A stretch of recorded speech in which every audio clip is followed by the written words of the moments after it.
কিন্তু ফলতায় বিজেপি প্রার্থীর ইভিএম বা বাটনে ওই বুথগুলোতে রিপোলিং এর দাবি করবো আমরা প্রয়োজন হলে।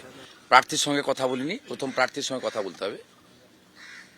একটু আগে মাননীয় স্বরাষ্ট্রমন্ত্রী আমাকে ফোন করেছিলেন, আমি ওনাকে ফলতার ঘটনাটা জানিয়েছি। ভোটার ভোট দিতে যায় এবং তার পরবর্তীকালে কি হয়? ভোট দিতে বলছে যে বাড়িতে ঢুকলে মার্ডার হয়ে যাবেন। প্লিজ প্লিজ ভোট দেওয়ার পরেই ডাকছে প্লিজ। হ্যাঁ হ্যাঁ হ্যাঁ, কাকে? আপনাকে? আরো অনেক লোক ভোট দিতে পারছে না ওখানে। কোন জায়গায়? 202 204 আপনি 205। আপনি অবজারভারের সঙ্গে কথা বলেছেন? হ্যাঁ বলেছি। এটা কোন গ্রাম? কোন গ্রাম? বেনিয়াবাটি। এবং একেবারে ভোট দিতে গেছিলেন একজন এবং তিনি যেটা বললেন যে ভোট দেওয়ার পরে হুমকির মুখে পড়েছেন এবং তার পরবর্তীকালে তারা একেবারে যে ক্যাম্প অফিস যেখানে হচ্ছে কেন্দ্রীয় বাহিনী এবং অবজারভার রয়েছেন তাদের সঙ্গে এসে ভোটার একেবারে দেখা করলেন এবং পরিষ্কার জানালেন যে তাদের এলাকায় কিন্তু ভোট দানে বাধা প্রয়োগ করা হচ্ছে এবং সেই বিষয়ে তিনি অবজারভারকেও গোটা বিষয়ে জানালেন। ক্যামেরা দিব্যেন্দু সিংহের সঙ্গে পার্থপ্রতিম ঘোষ, এবিপি আনন্দ।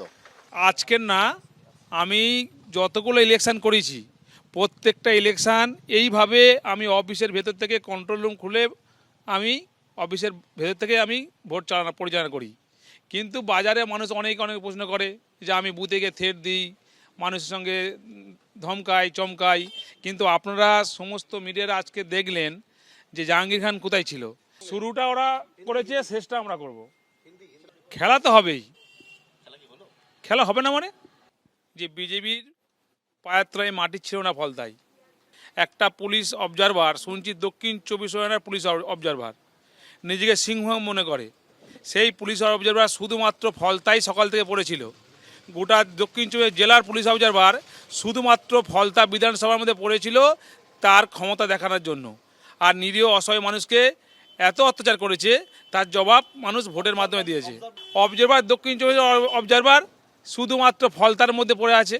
সকাল থেকে এই 5:30 পর শুনতে পেলাম নাকি কলকাতা দিয়ে রওনা দিয়েছে। এখানেই প্রশ্ন, উনি বেরিয়ে যাওয়ার পরে আপনি বেরালেন, অনেকেই বলছে সিংহাম বেরিয়ে যাওয়ার পরে এতক্ষণ কি আপনি ভয়ে বেরোচ্ছিলেন না? সিংহম তো গতকালও বেরিয়েছিলাম, আজকের নতুন নয়। সিংহম কেন, হাজার হাজার সিংহম এলে আমি একইভাবে ভোটটা করে, আমার আসল কাজ হচ্ছে ভোট। আজ ভোটের দিনের মেন উদ্দেশ্য কি? ভোট। সিংহর সঙ্গে লড়াই করা মেন জরুরত না ভোটটা মেন জরুরত? তাই ভোটটা করার পরে আমি প্রতিবারই, আজকে শুধু 2019 বলো, 2016 বলো, 2021 বলো, 2023 বলো, 2024 বলো আর 2026, প্রত্যেকটা ইলেকশন আমি এইভাবে ভোর 5টায় বসি নিজের অফিসে, ঠিক ভোটের দেওয়ার সময় 6টার আগে আমি ভোট দিয়ে যাই।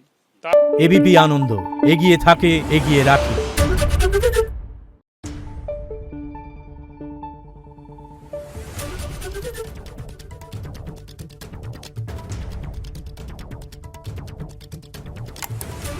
Thank you.